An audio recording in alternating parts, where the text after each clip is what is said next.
अस्सलामुअलैकुम दोस्तों, welcome back to your favourite preparation platform. आज का सेशन कोई नॉर्मल सेशन नहीं है। आज हम करने वाले हैं जनरल साइंस के महा मैराथन टॉप 100 एमसीक्यूज। इम्पॉर्टेंट जो हैं ये वो क्वेश्चंस हैं जो जेके एसएसबी में ज़्यादातर रिपीट नहीं हुए हैं, लेकिन कुछ क्वेश्चंस रिपीट भी हुए हैं और जेके एसएसबी की जो न्यू लेटेस्ट पैटर्न है उस पर बेस्ड हैं और उसी तरीके से हैं ये। जिस तरह जेकेएसबी वाइल्ड लाइफ गार्ड का एग्ज़ाम आया, हम ज़्यादा सॉरी पेपर आया, हम ज़्यादा एक्सप्लेनेशन नहीं करेंगे, इसको एज मॉक टेस्ट हम अटेम्प्ट करेंगे। मतलब आपको मैं इनके आंसर बताऊंगा और हम थोड़ी बहुत एक्सप्लेनेशन करेंगे हर क्वेश्चन के साथ। लेकिन आप पॉज करके वीडियो को हर क्वेश्चन पे पॉज करके उसका आंसर कर सकते हो, मन में सोच सकते हो या नोटबुक पे लिख सकते हो, फिर काउंट करके आप कमेंट में ज़रूर बता सकते हो। तो ये इससे आपका कॉन्फिडेंस बूस्ट होगा। जितने भी एग्ज़ाम्स हैं जिनमें जनरल साइंस आता है, शायद जो फॉरेस्ट रेंज इंस्पेक्टर जो एग्ज़ाम होने वाला है, forester inspector, forest protection force, जिसमें अभी 3 दिन है, 15 मार्च को, और फाइनेंस असिस्टेंट का एग्ज़ाम है, स्टॉक असिस्टेंट है, एएचटीओ है, जितने भी एग्ज़ाम्स हैं जिनमें जनरल साइंस का सिलेबस दिया गया है, ये उनके लिए गेम चेंजर है ये सेशन। ठीक है, तो एक छोटा सा सीक्रेट मैं आपको बताऊंगा। अगर आप ये 100 एमसीक्यूज प्रॉपरली समझ लोगे तो आपका बहुत हद तक कॉन्फिडेंस बूस्ट होगा और आपका सिलेबस बहुत हद तक कवर भी हो जाएगा, अगर आपकी प्रिपरेशन अच्छी नहीं है और अगर फिर भी आपकी नॉलेज गेन हो जाएगी। ठीक है, तो you had that right, smart preparation.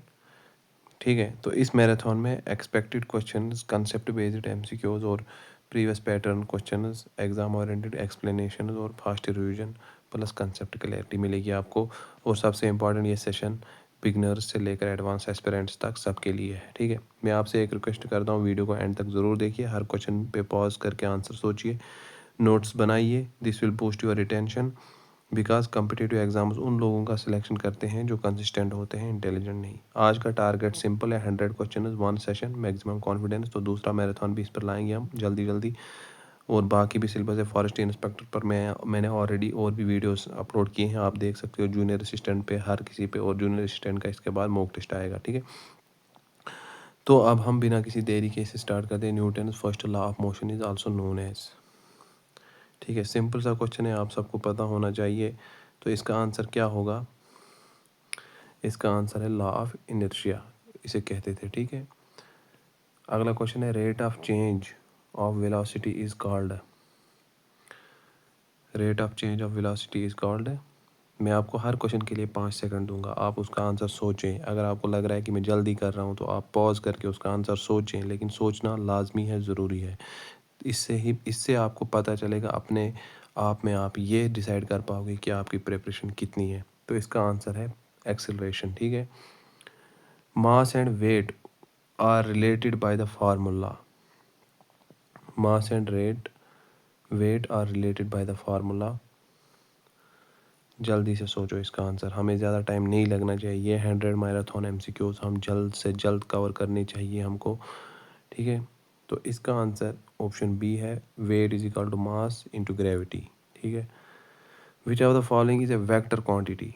इनमें से वेक्टर क्वांटिटी कौन सी है, बताओ। ज़्यादा से ज़्यादा टाइम नहीं लगना चाहिए, कम से कम टाइम लगना चाहिए। फ्री में जाके फिर दूसरा मैराथन भी ला सकता हूँ। आपको जिस पे सिविक्स पे चाहिए, हिस्ट्री पे चाहिए, ज्योग्राफी पे चाहिए, या इसका एक फुल लेंथ मॉक टेस्ट अगर आपको इंस्पेक्टर का चाहिए, फॉरेस्ट इंस्पेक्टर का, क्योंकि इसका एग्ज़ाम बहुत क्लोज है। तो इसका करेक्ट आंसर है velocity. Velocity is a vector quantity. ठीक है, अगला क्वेश्चन है, ball is thrown vertically upwards with a velocity of 20 metres with the maximum height reached in is. बताओ कितनी हाइट रीच करेगी मैक्सिमम, कितने मीटर्स में? जल्दी से इसका आंसर सोचो, वीडियो को पॉज भी कर सकते हो आप। तो मैं इसका आंसर, मेरे आंसर रिवील करने से पहले आपने आंसर सोच लेना है, करेक्ट आंसर सोच लेना है। तो correct answer is 20 metre.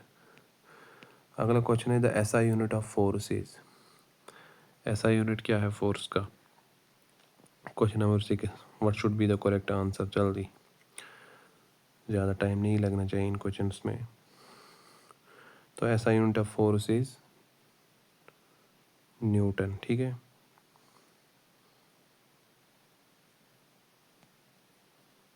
Match the following physical quantities with their SI unities. जो फिजिकल क्वांटिटीज इस तरफ दी गई हैं कॉलम ए में, वर्क, पावर, फोर्स, प्रेशर, इनका एसआई यूनिट मालूम करना है हमें। ठीक है, तो इनको मैच करना है। वर्क का एसआई यूनिट क्या है, जल्दी से बताओ। वर्क का एसआई यूनिट है,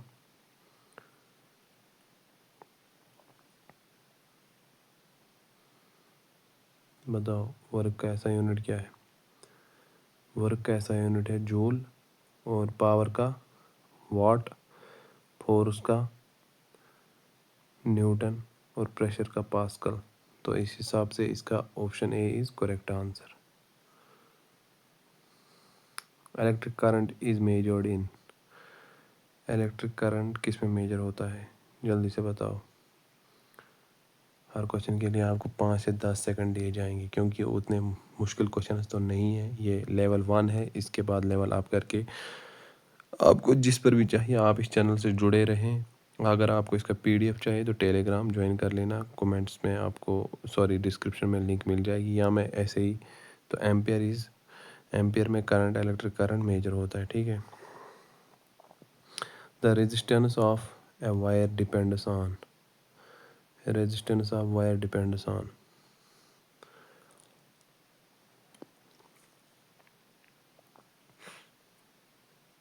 length, area of cross section, material, temperature. What should be the correct answer, what do you think, क्या लग रहा है आपको कौन सा इसका करेक्ट आंसर होगा। All of the above is its correct answer. Next question is Ohm's law states that, Ohm's law states that, question number 10, your time starts now, you have only 5 seconds to solve this question, to answer this question. What should be the correct answer? Option C is correct answer. Okay. Next question is electric power is given by, question number 11, electric power is given by. You have 5 to 10 seconds to answer this question, to find out its correct option. What should be the correct option for this question? Option A is correct. P is equal to V into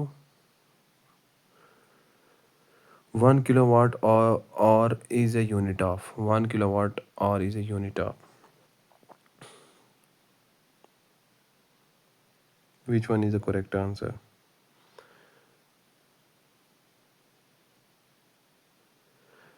Question number 12. Energy is its correct option. 1 kilowatt hour is a unit of energy. Which of the following has the highest frequency? Which of the following is the highest frequency? Radio waves, microwaves, X-ray waves, gamma waves. Which one has the highest frequency? बताओ इनमें से किसकी highest frequency है। तो gamma ray जो है इसकी highest frequency है, ये आपने याद रखना है। The speed of sound is maximum in, speed of sound is maximum in, speed of sound की स्पीड जो है वो मैक्सिमम किस में होती है, तो वो स्टील में मैक्सिमम होती है। ठीक है, आप सब ने आंसर सोच लिया होगा इसका। आप क्वेश्चन नंबर 15 है, इसका आंसर जल्दी से सोचो। अगर आपको लग रहा है कि मैं फास्ट चल रहा हूँ तो आप वीडियो को पॉज करके वहाँ पे इसका आंसर सोच सकते हो। ठीक है, तो इसको अटेम्प्ट करने का यही एक तरीका है, सोचना या किसी नोटबुक पे करेक्ट ऑप्शंस लिखना, फिर लास्ट में काउंट करना, फिर कमेंट करना। उससे आपके अंदर एक कॉन्फिडेंस जागेगा कि आपने कितने सही किए। विच of the following is not a property of sound wave. मैंने जो फॉरेस्टर इंस्पेक्टर पर इससे पहले सेशन अपलोड किया वो बहुत टफ लेवल का था, जैसे जिस लेवल का परसों JKSP वाइल्ड लाइफ गार्ड का जैसा परसों JKSP वाइल्ड लाइफ गार्ड का पेपर आया था, मतलब जिस लेवल का नहीं, मतलब जिस पैटर्न का, उसी पैटर्न का वो मैंने क्वेश्चन वो सेशन अपलोड किया। वो उसको मॉक टेस्ट मैंने अपलोड किया अपनी यूट्यूब चैनल में फ्री पे। अगर आप देख सकते हो वो रीसेंट वीडियो है, इससे पहले जो अपलोड हुआ है आप देख सकते हो, लेकिन आप देखते नहीं हो तो उसमें मेरी कोई खता नहीं है। Question number 15, what should be the correct answer?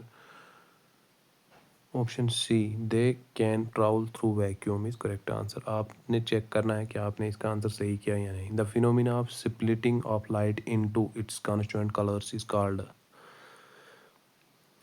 बताओ। Phenomena of splitting of light into its constituent colour is called reflection, refraction, dispersion, diffraction. वो सेशन मैंने जो इंस्पेक्टर फॉरेस्टर इंस्पेक्टर पर साइंस के 40 क्वेश्चन मैंने अपलोड किए, वो with explanation, with detailed explanation मैंने वो अपलोड किया है। लेकिन उसमें क्या होता है, टाइम ज़्यादा लगता है, बच्चे डिसइंटरेस्ट फील करते हैं इन द बिगिनिंग जब वो प्ले करते हैं वीडियो को। तो दैट्स वाई वो वीडियो आगे नहीं चल पाता, इसलिए वो आप तक नहीं पहुंचता। जो वीडियो जिसमें इंटरेस्ट बच्चे शो करते हैं, पहले ही स्टूडेंट्स शो करते हैं, एस्पिरेंट्स वो लाइक करते हैं, कमेंट करते हैं, तो वो वीडियो यूट्यूब भी उसे पुश करता है, वो तो सब तक पहुंच जाता है। ठीक है, तो जो ज़्यादा हाई क्वालिटी वीडियोस होते हैं वो आप तक नहीं पहुंचते, क्योंकि लोग उसमें इंटरेस्ट नहीं दिखाते, लोगों को सिर्फ इजी इजी चाहिए। Question number 16, dispersion is it is correct option. Let's move to next question. A convex mirror is used as a rear view mirror in vehicles because option A is, we have four options, it forms real and inverted image. Option B is it forms virtual and magnified image. It has wider field of view and forms direct image. Option D, it has narrow field of view. तो क्या है इसका correct answer? Option C is it is correct answer. It has wider field view and forms it image. Next question is the power of lens is measured in. Power of lens is measured in meter, diopter, centimeter, watt. तो इसका correct option क्या है? जिनको पता होगा उन्होंने सोच लिया होगा। सोच लो, इसका आंसर डियोप्टर है। ठीक है, आप पॉज कर लिया करो। जिनको टाइम लगता है क्वेश्चन का आंसर करने में, वो वीडियो को पॉज कर लिया करो, फिर आंसर जब आप फिर से प्ले करोगे तब तक आंसर रिवील हो चुका होगा। तो फिर आपको ये नहीं लगेगा कि मैंने बाद में आंसर किया, इन्होंने पहले बता दिया, यानी कि मैंने पहले बता दिया, ऐसा नहीं लगेगा। ठीक है, अब क्वेश्चन नंबर 19 क्या कह रहा है? Which of the following statements about gravitational force is true. आपने इस चैनल को लाजमी सब्सक्राइब करना है। जो सब्सक्राइब नहीं करेगा बहुत कुछ मिस कर देगा, क्योंकि इस चैनल पे ऐसा कंटेंट आता है जो कि बाकी चैनलों के बानिस्बत बेटर है। उनका भी बेटर है, लेकिन इस पे भी अच्छा आता है। जो यहाँ पे मिलेगा वो वहाँ पे नहीं मिलेगा, जो वहाँ पे मिलेगा वो यहाँ पे नहीं मिलेगा। इसलिए जितनी भी स्टडी चैनल्स हैं जो भी आपको कोई भी स्टडी मटेरियल, कोई भी किसी तरह का लेक्चर आप तक पहुंचा रहे हैं, वो चैनल्स आप सबके लिए इम्पोर्टेंट है। तो क्वेश्चन नंबर 19 का करेक्ट ऑप्शन क्या होना चाहिए? Option C is it correct answer. It is the weakest fundamental force. अगला question, the value of acceleration due to gravity is maximum at equator, poles, centre of earth, mountains. Question number 20 का answer क्या होना चाहिए आपके हिसाब से? Centre of earth is it is correct answer. You can check it out later. On a body of mass 10 kg is moving with a velocity of 5 m. Its kinetic energy is. तो इसका correct answer क्या होना चाहिए? 125। ठीक है, अगले question पे चलते हैं हम। The potential of energy of an object of mass 5 kg at a height of 10 metre is. ऐसे क्वेश्चन आप एक्सपेक्ट कर सकते हो, क्योंकि ये थोड़े बहुत। Question 22, what should be the correct answer for this one? I think option C होना चाहिए। आपको क्या लग रहा है? What do you think? Option C is it is correct answer. 500। Which type of wave requires a material medium और propagation? Which type of wave requires a material medium for propagation? Light waves, radio waves, sound waves, X-ray waves. Question number 23 का answer क्या है? Option C, sound waves. आपने comment ज़रूर बताना है। इस जो ये वीडियो सेशन है इसका आपने रिव्यू ज़रूरी कमेंट में शेयर करना है, चाहे 2 रिव्यू ही क्यों ना आए, क्योंकि आपने ये बताना है इसकी लेवल किस हद तक ठीक थी। Match the following scientists with their discoveries. आपने इनको मैच करना है इनकी डिस्कवरीज से, किसने कौन सी डिस्कवरी की है। न्यूटन ने कौन सी की है, आइंस्टाइन ने कौन सी की है, फैराडे ने कौन सी की है, मैक्सवेल ने कौन सी की है। क्वेश्चन 24 है ना। तो जो न्यूटन है उसने लॉज ऑफ मोशन दिए हैं, और आइंस्टाइन ने क्या किया है, थ्योरी ऑफ रिलेटिविटी दी है, और फैराडे ने इलेक्ट्रोमैग्नेटिक इंडक्शन, और मैक्सवेल ने इलेक्ट्रोमैग्नेटिक थ्योरी दी है। ठीक है, तो इस हिसाब से पहला ही ऑप्शन इसका करेक्ट आंसर है। अगला क्वेश्चन है, the frequency of AC in India is called.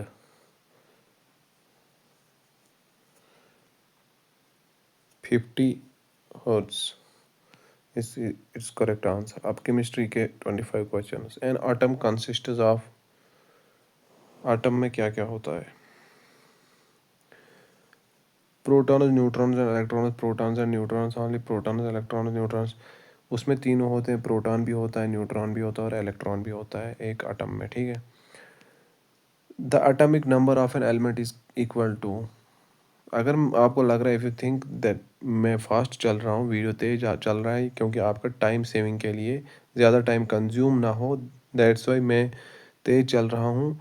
और एक्सप्लेनेशन बहुत कम है, क्योंकि अभी कंसेप्चुअल या अभी लेक्चर देने की ज़रूरत नहीं है, क्योंकि आपके एग्ज़ाम्स सर पर आ चुके हैं। फॉरेस्ट इंस्पेक्टर का एग्ज़ाम 15 ऑफ मार्च को है, जूनियर असिस्टेंट का बहुत क्लोज़ है, फाइनेंस असिस्टेंट का बहुत क्लोज़ है। तो अगर मैं इस वक्त, चलो इस वक्त ये ज़्यादातर उन बच्चों के लिए है जो JKSP junior, sorry JKSSB inspector forester का एग्ज़ाम देने वाले हैं।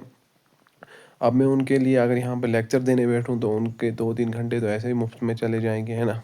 तो लेक्चर हम बाद में भी दे सकते हैं, लेक्चर तो उन्होंने देखे होंगे। ये जो MCQs हैं, ये उनका मतलब जो उन्होंने पढ़ा है अब तक, जिन्होंने भी साइंस के सब्जेक्ट्स, साइंस के जो भी टॉपिक्स पढ़े हैं, उनके लिए ये एक तरह का रिवीजन है, कि मतलब वो याद कर सकें कि हमने जो पढ़ा था वो याद है या नहीं, हम उस चीज़ को अटेम्प्ट कर पा रहे हैं या नहीं, हम उस क्वेश्चन को सॉल्व कर पा रहे हैं या नहीं। तो atomic number of an element is called number of neutrons. Isotopes of an element have the same number of. Question 28. What should be the correct answer for this one? You have only 5 seconds to answer this question. Protons but different neutrons. Which of the following is a noble gas? इनमें से noble gas कौन सा है? Oxygen, nitrogen, helium. Oxygen भी नहीं है, nitrogen भी नहीं है, हाइड्रोजन भी नहीं है, हीलियम नोबल गैस है। ठीक है, the chemical symbol of sodium is. Chemical symbol क्या है सोडियम का? SONAK। बताओ। Chemical symbol of sodium is Na। Which of the following is a metal? इनमें से मेटल कौन सा है? Carbon, sulphur, oxygen, iron. तो इनमें से मेटल बताओ कौन सा है? तो इनमें से मेटल आयरन है। ठीक है, आप सबको पता होगा। विच properties characteristic of metals? Brittleness, malleability, poor conductor of electricity, low melting point.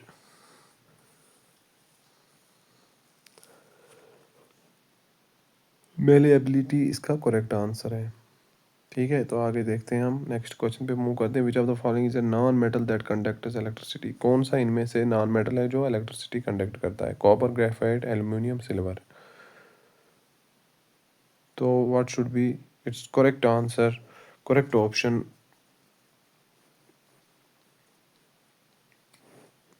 जो कि गिवन ऑप्शंस हैं उनमें से graphite it is its correct answer.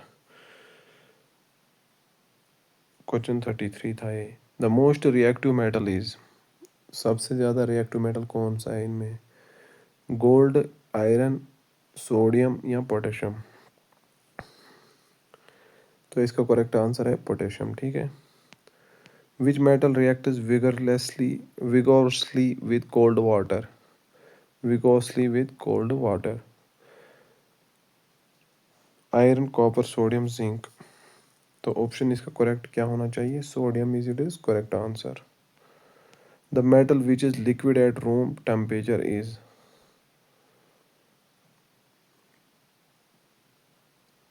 Mercury, iron, aluminium, copper. बताओ इसका आंसर क्या होना चाहिए? जल्दी से सोचो, आप जल्दी से सोचो, वीडियो को पॉज करो, सोचो इसका करेक्ट आंसर क्या होना चाहिए। तो option A is it is correct answer. Mercury is liquid at room temperature is. Which of the following is N alloy? Question 37 क्या कह रहा है, इनमें से अलॉय कौन सा है? Copper, zinc, brass, tin. क्यों लग रहा है आपको अलॉय कौन सा है? कॉपर नहीं है, जिंक भी नहीं है, टिन भी नहीं है, ब्रास अलॉय है। Stainless steel is an alloy of. Stainless steel भी एक अलॉय है, लेकिन किसका अलॉय है? Iron and carbon, iron, chromium and निकल, आयरन एंड निकल, iron and zinc.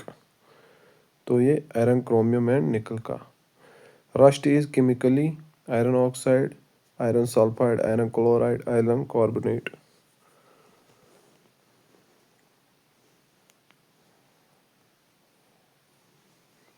Rust is chemically iron oxide. Option A is it is correct answer.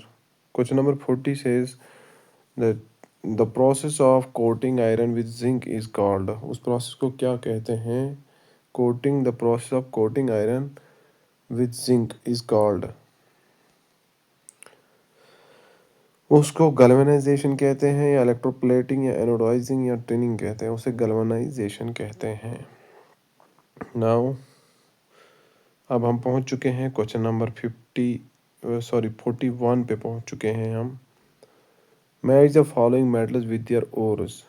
यहाँ से एक साइड से मेटल दिए गए हैं कॉलम ए में, और कॉलम बी में इसके ओर्स दिए गए हैं। इनको अपने अपने ओर्स से मैच करना है, ठीक है? तो करो इनको मैच जल्दी से, वीडियो पॉज करके, फिर देखो इसका आंसर क्या आएगा। तो एल्युमिनियम का जो है वो बॉक्साइट है, आयरन का हेमेटाइट है, कॉपर का चालकोपीराइट है, और लीड का गैलीना है। तो इस हिसाब से option A is it is correct answer. फिर आता है question number 42, the most abundant metal in the earth crust is. ये क्वेश्चन बहुत बार आपने देखा होगा, है ना? तो वो कौन सा है? आयरन भी नहीं है, अल्मोनियम है, कॉपर भी नहीं है, कैल्शियम भी नहीं है। तो अल्मोनियम इसका करेक्ट आंसर हुआ। Which of the following is a strong acid? बताओ जल्दी से, इनमें से कौन सा वाला स्ट्रॉन्ग एसिड है? Acetic acid, carbonic acid, sulphuric acid, citric acid. तो sulphuric acid is a strong acid. The pH of water is, pH of pure water is, pure water का pH बताओ। 7, ठीक है, 7 is it is correct answer. Which of the following is a base? इनमें से आपने base बताना है कौन सी है। HCl NaOH, तो बेस कौन सी है?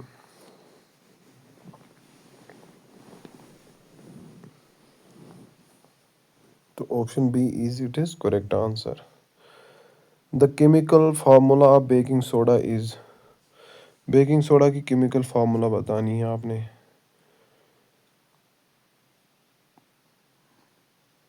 जल्दी से देखो, वीडियो को पॉज करो। तो option B is it is correct answer.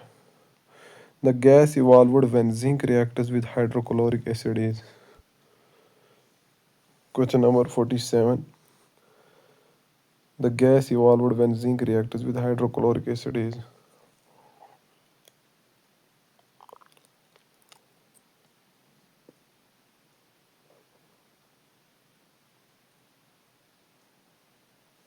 Hydrogen is it is correct answer. Question number 48, which of the following is a greenhouse gas? इनमें से ग्रीन हाउस गैस कौन सा है? ऑक्सीजन, नाइट्रोजन, कार्बन डाइऑक्साइड है या hydrogen? तो green house gas कौन सा है इनमें से? तो carbon dioxide is a greenhouse gas. Ozone layer protects us from infrared rays, ultraviolet rays, visible light या radio waves? Ultraviolet rays it is correct answer. CFCs are harmful because they cause acid rain, they cause deplete ozone layer, cause global warming, cause water pollution. Because they deplete ozone layer. The basic structural and functional unit of life is organ, cell, tissue, organ system.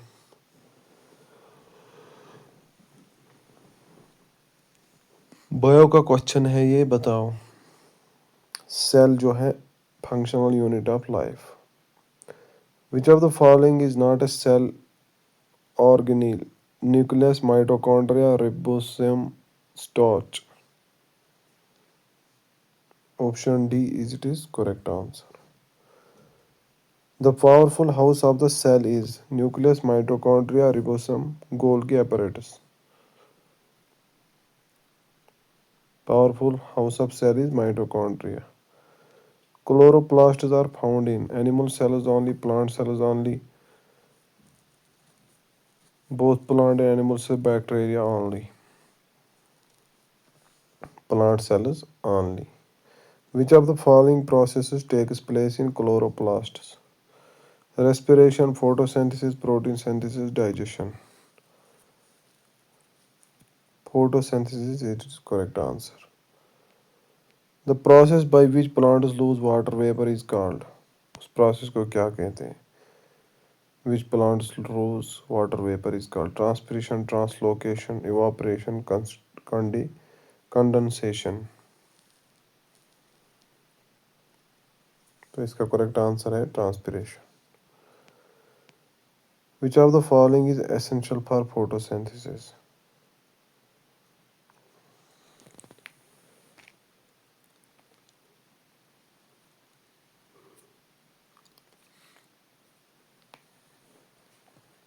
Sunlight भी photosynthesis के लिए essential है, chlorophyll भी, carbon dioxide भी, water भी, तो इसलिए all of the above is correct answer. The product of photosynthesis is carbon dioxide, water, glucose या ऑक्सीजन? प्रोडक्ट ग्लूकोज, ठीक है। Respiration is the process of taking in food, release of energy from food, removal of waste, transport of nutrients.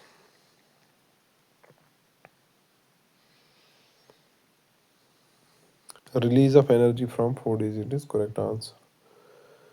Now question number 60, aerobic respiration requires oxygen, carbon dioxide, nitrogen या hydrogen? क्या चाहिए इसे?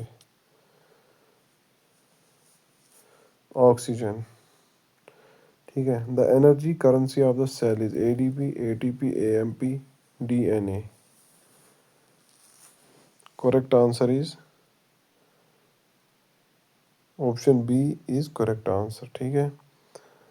विच of the following is an autotroph? Cow, lion, green plant, mushroom? Autotroph कौन सा इनमें से?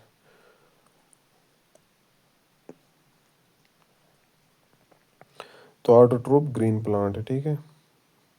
अब इसका आंसर सोचो जल्दी से, what should be is it correct answer? Which of the following is a हेटेरोट्रोप?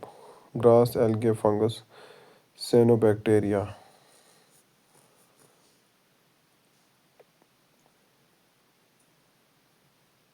Fungus is it is correct answer. The movement of water and minerals in plants takes place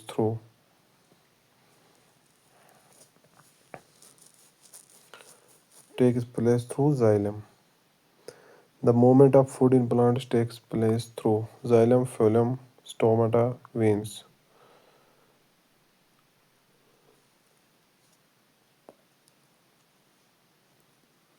Phloem. Excretion in plants occurs through roots, stomata. Excretion plants में किसकी वजह से होती है? कहाँ से होती है? Root, stomata, lenticels, all of the above. तो तीनों की वजह से होती है। All of the above is it is correct answer. Which of the following is a communicable disease? Diabetes, cancer, tuberculosis, high blood pressure? Communicable disease कौन से इनमें से बताओ? तो tuberculosis is a communicable disease. Which of the following is a non communicable disease? Cholera, cholera और typhoid, malaria या diabetes? Cholera, typhoid, malaria या diabetes? तो डायबिटीज जो है ये एक नॉन कम्युनिकेबल डिजीज है। 69, malaria is caused by bacteria, virus, protozoa, fungus. Malaria किसकी वजह से होता है? मलेरिया प्रोटोजोआ की वजह से होता है। ट्यूबरकुलोसिस काज्ड बाय, ट्यूबरकुलोसिस किसकी वजह से होता है? बैक्टीरिया, वायरस, फंगस या प्रोटोजोआ? मुझे लगता है फंगस की वजह से। ट्यूबरकुलोसिस होता है बैक्टीरिया की वजह से। अच्छा चलो अगला क्वेश्चन देखते हैं। Which vitamin is produced by the body in the presence of sunlight? Which vitamin is produced by the body in the presence of sunlight? Sunlight की मौजूदगी में बॉडी कौन सा विटामिन प्रोड्यूस करती है? Vitamin A, B, C, D? Vitamin D. ठीक है, vitamin D is it is correct answer. सुना भी होगा आपने बहुत बार। Deficiency of vitamin A causes, vitamin A की डिफिशियंसी क्या करती है एक इंसान में? ठीक है, क्या करती है? Beriberi, night blindness, scurvy rickets? तो नाइट ब्लाइंडनेस। ठीक है, is it is correct answer. Deficiency of vitamin C causes, deficiency of vitamin C, जिसमें जिसमें डेफिशिएंसी विटामिन सी की कमी हो उसे क्या होता है? उसे क्या होता है? उसे स्कर्वी होता है। Deficiency of vitamin D causes, जिसमें विटामिन डी की कमी हो उसे क्या होता है? उसे रेकेटिस होती है, रेकेटिस की बीमारी होती है। अच्छा, match the following vitamin with their deficiency diseases. Vitamin A अभी हमने देखा, विटामिन बी, विटामिन डी से होता है रिकेटिस, और विटामिन सी से होता है स्कर्वी, है ना। और विटामिन ए से नाइट ब्लाइंडनेस, विटामिन बी से होता है बेरीबेरी। तो इस हिसाब से इसका करेक्ट ऑप्शन है option A, is it is correct option. A vaccine works by killing the pathogen directly, stimulating the immune system, blocking the pathogen's entry, destroying infected cells। अभी 25 क्वेश्चन रह गए हैं। तो इसका करेक्ट आंसर है vaccine works by stimulating the immune system. BCG vaccine is given to prevent cholera, typhoid, tuberculosis, measles? किस बीमारी को रोकने के लिए BCG मैक्स वैक्सीन दिया जाता है? तो ये ट्यूबरकुलोसिस को रोकने के लिए। Polio vaccine was developed by Louis Pasteur, Jonas Salk, Edward Jenner, Robert Koch? किसने पोलियो वैक्सीन डेवलप किया? जोनस सॉक ने। The first vaccine was developed against, पहला वैक्सीन किस बीमारी के खिलाफ डेवलप किया गया?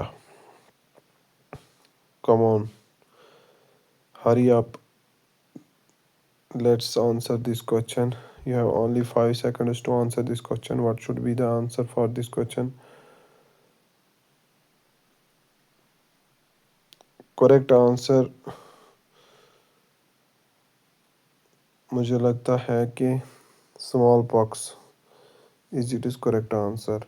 Immunity developed after an infection is called, उसको क्या कहते हैं? उसे कहते हैं एक्टिव इम्यूनिटी। ठीक है, ठीक है। अगला क्वेश्चन है, an ecosystem consists of,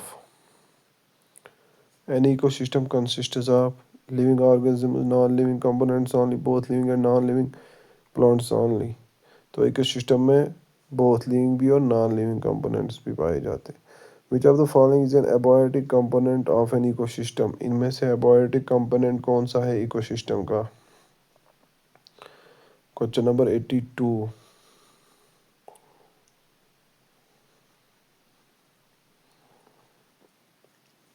soil. Producers is an ecosystem or producers is an ecosystem or green plants. In a food chain, the first trophic level consists of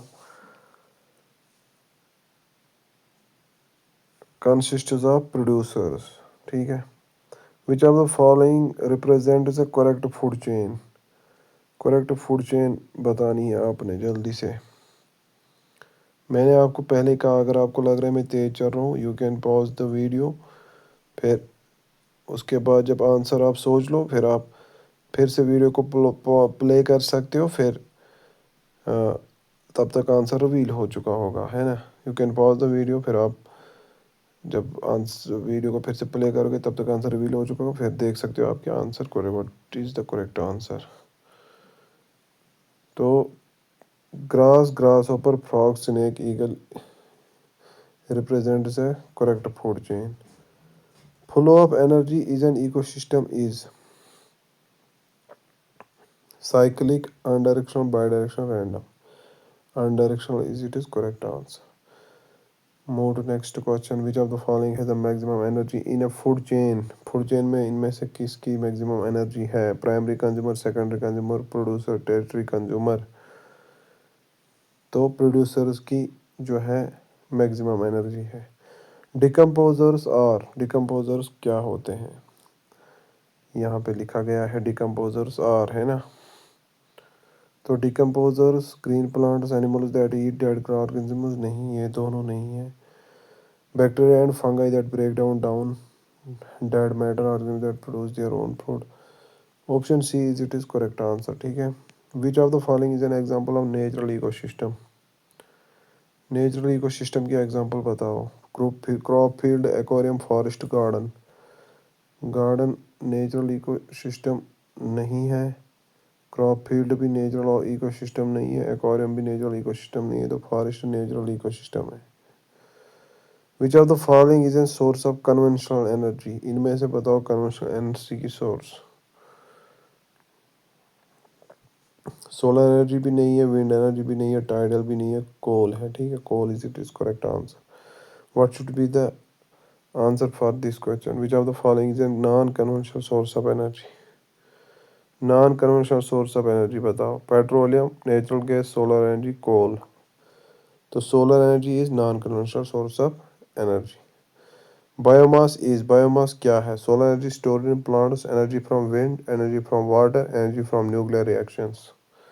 तो ये क्या है? Solar energy stored in plants, biomass है। Which of the following is a renewable source of energy? इनमें से renewable source of energy आपने बतानी है। Coal, petroleum, natural gas, wind energy.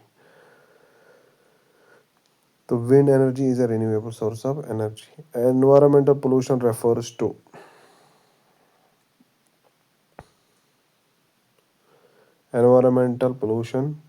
to addition of harmful substances to environment. C option is correct option. Which of the following causes air pollution?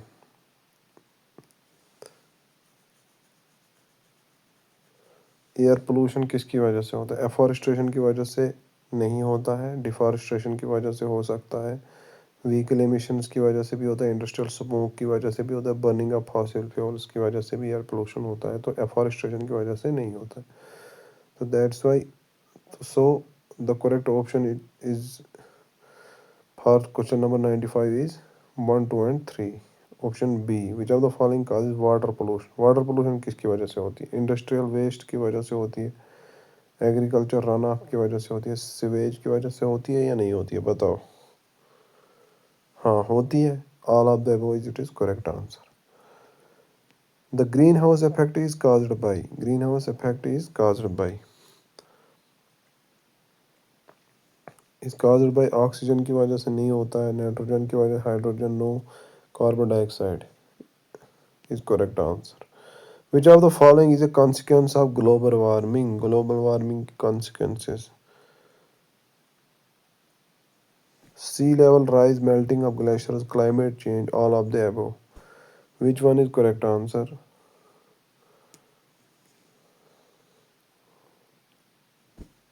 All of the above. Sea level issue, rise, melting of glaciers, climate change. Ozone layer is present in troposphere, stratosphere, mesosphere, thermosphere. Ozone layer कहाँ पर है? Stratosphere में, ठीक है, सबको पता होगा, basic सा क्वेश्चन है, PYQ है। Which international agreement aims to protect the ozone layer? कौन सा इंटरनेशनल एग्रीमेंट इसलिए है कि वो ओजोन लेयर को प्रोटेक्ट कर सके? Kyoto protocol, Montreal protocol, Paris agreement, Rio summit. सबको पता होना चाहिए मॉन्ट्रियल प्रोटोकॉल। तो ये थे most important 100 MCQ for JKSSB exams. और ज़्यादातर जो बहुत क्लोज एग्ज़ाम्स हैं, जैसे कि इंस्पेक्टर का एग्ज़ाम है, तो उन सब के लिए ये मोस्ट इम्पोर्टेंट है, ठीक है। तो मुबारक हो अगर आपने पूरा वीडियो देखा। तो ऐसे ही अगला वीडियो में JKSSB पर फुल मैराथन ऐसे ही 50 क्वेश्चंस 100 क्वेश्चंस विद एक्सप्लेनेशन, लेकिन ये एग्ज़ाम अभी करीब हैं तो इसलिए मैंने विदाउट एक्सप्लेनेशन ये अपलोड किया। Thank you for watching. जज़ाकल्लाहु खैर।